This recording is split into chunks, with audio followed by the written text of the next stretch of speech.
Okay. Peter is traveling from city B to city A by car. On the first day, he traveled 220 km. On the second day, he traveled 1/3 of the remaining distance.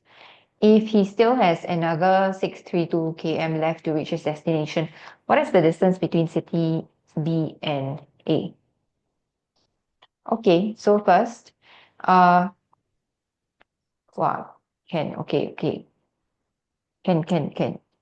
All right, so first, 220 is what he traveled on the first day. So you cut out 220 first. This is the total distance, by the way. So first day he covered this much. Second day is 1/3 of the remainder.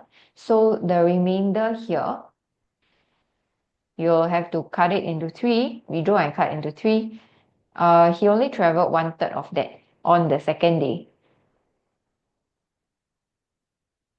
Then if he still has another 632 km left, which is here, what is the distance between B and A? So basically, what's the total distance? Okay, so 632 is the 2 units of the second model. Yes, Shambhavi, you got a question? No? Okay, so 1 unit, then you divide by 2, which is 316 km. That's your 1 unit of the second model. If you want to find the total, then you should be finding 3 units plus 220.